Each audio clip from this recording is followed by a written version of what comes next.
Hello everyone, thanks for joining us here on Horizon. Well, America's universities are having a hard time keeping up with the demand for STEM graduates in the workplace. Science, technology, engineering, and math are all fields where there are more jobs than there are qualified applicants. And here's the rub. It is international students studying at American universities who often excel in the STEM classes. Yet when it comes to getting a job, joining America's workforce is getting harder and harder. So many top graduates, well, they head home. It's a brain drain that some believe hurts our nation's economic competitiveness in this new global economy.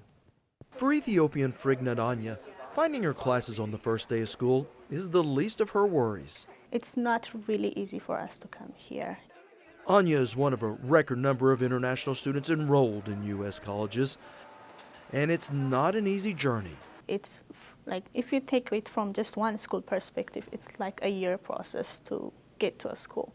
But if you think of it like from all the applications you do, for me it took me like 3 years to come here. International students have to prove not only do they have the money for tuition, but the English skills to succeed in class.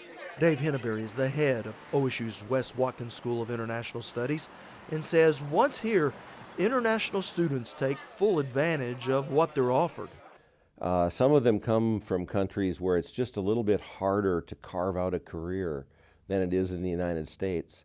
And they know they've really got to have their full game on and get as qualified and learn as much as they can in school.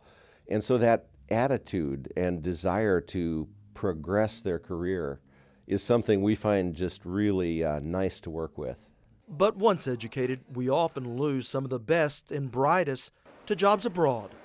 International salaries now rival those here in the U.S., while the pathway to a U.S. job is often littered with stumbling blocks. Yes, that's true, and I've heard from the College of Engineering that some of their graduates now are returning home to India because they're actually getting better salary offers there than they are in the United States. So we've seen a transfer where now the salary competitiveness of overseas occupations is on a par with what we're offering in the U.S.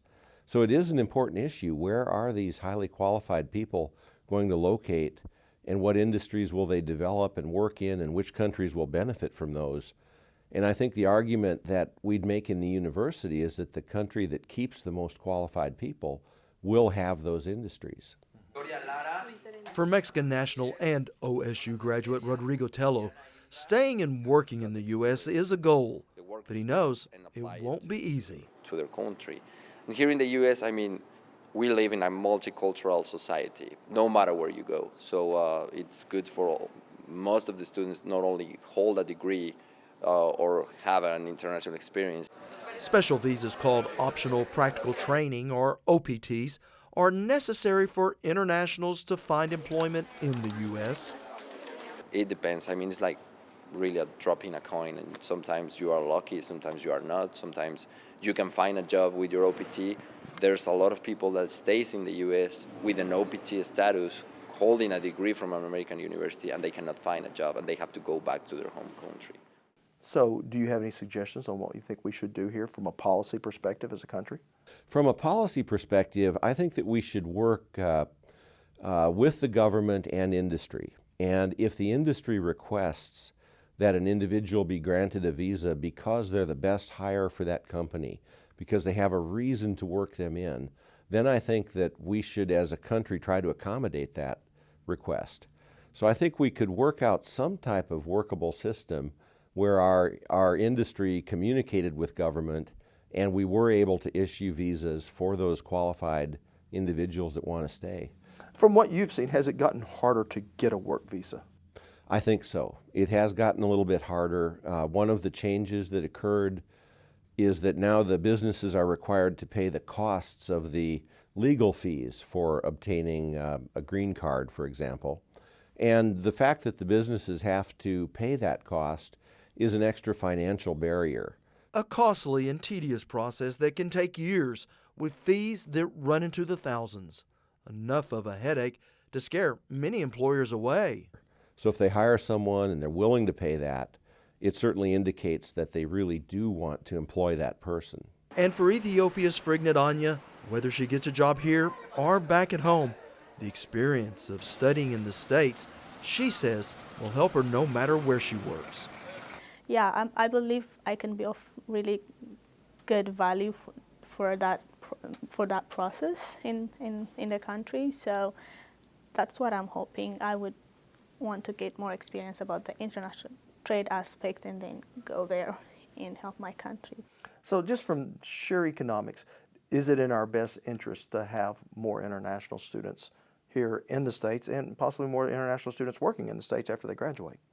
It absolutely is in our best interest, because when we look at Oklahoma and the friends of Oklahoma and where they'll come from in the future, we're developing them now here at Oklahoma State. I had a fellow from Germany come into my office last year, and he had been an exchange student at OSU 27 years earlier. And he just wanted to come in and tell me that through his entire professional life, he had maintained a connection with Oklahoma. And what a wonderful thing. And so most of the students that go back home are international students. If they do something with the U.S. in the future, they'll try to do it within Oklahoma. And that spells opportunity for our state in terms of economic development, trade relationships, political relationships. Having that population of people that are so familiar with Oklahoma is good for us. Now currently OSU has students from 120 countries, with China, India, and Korea making up more than half of those enrolled. And while most will not be able to stay and work in this country, Henneberry says there's still a benefit for both the international student and their classmates. According to Henneberry, working with those from abroad gives American students a good perspective into what is an ever-growing global market. Now when we return, we meet an Israeli graduate of Oklahoma Christian University who's singing the blues, but not about her job prospects.